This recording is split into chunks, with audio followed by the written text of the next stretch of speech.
হযরত জাবের রাদিয়াল্লাহু তাআলা আনহুর দুইজন ছেলে শহীদ হয়ে গেল। তারপরেও আমার রসুলকে কিরকম ভালোবাসতো ভিডিওটা দেখে আপনি বুঝতে পারবেন।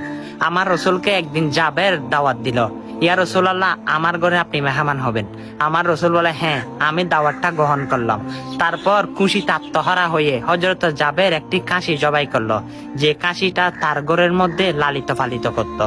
তখন সেটা জবাই করে সুন্দর করে গোশতগুলো কেটে তার স্ত্রীকে দিল, স্ত্রী আজকে আমার ঘরে রহমতুল লিল আলামিন প্রবেশ করবে, তার জন্য গোশতগুলো বোনা করো। তখন সেটা শুনে স্ত্রীও খুশিতে বোনা করতে লাগলো। তখন জাবেরের ছেলে আব্দুল্লাহ ও তার সঙ্গে খাসিটা জবাই করলো এবং চামড়াটা ছুললো এবং আমার রসুলের জন্য খেদমত করলো। তখন তার জাবেরের ছেলে ছোট একটা বাচ্চা রয়েছে, সে বাচ্চা ঘুম থেকে উঠে তার লালিত পালিত করা ছাগলটি খুঁজতে লাগলো। তখন আব্দুল্লাহ বলে, হে ছোট ভাই, রসুল আকরাম সাল্লাল্লাহু আলাইহি সাল্লাম আজকে আমাদের ঘরে তশরিফ আনবেন, তাই তার জন্য মেহমান হিসেবে খাসিটা তার জন্য জবাই করেছে। তখন সেই সন্তান জাবেরের সন্তান কান্না করতে লাগলো।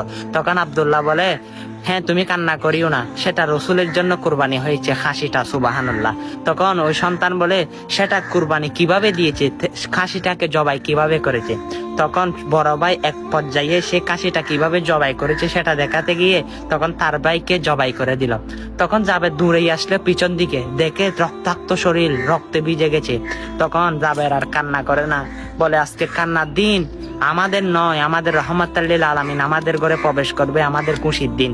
তখন ওই বড় ভাই তার ছোট ভাইকে জবাই করে দিল, সে বইয়ে পালিয়ে গিয়ে একটি খেজুর গাছের উপরে উঠলো। তখন জাবের তার বড় সন্তানকে খুঁজতে যায়, সেখানে দেখে খেজুর গাছের উপরে সে দাঁড়িয়ে আছে। তখন তার বাবাকে দেখায় মাত্র খেজুর গাছ থেকে লাফ দিল, পাথরের সাথে চোট লেগে সে বড় সন্তান ইন্তেকাল করলো। তখন যাবে তার স্ত্রীর কাছে এনে বলে, স্ত্রী আজকে কান্না করবে না, আমার দুইজন সন্তান কোরবানি হয়েছে, কিন্তু আমার রসুলকে সেটা বুঝতে দিবে না। সুবহানাল্লাহ সুবহানাল্লাহ। তখন কম্বল ফেঁসিয়ে দুজনকে একসাথে লাগলো, আমার রসুলকে বুঝতে দিল না তারা দুইজন যে শহীদ হয়েছে। দেখেন আমার রসুলের জন্য জান কোরবানি করতে সাহাবায়ে কেরাম রাজি ছিল।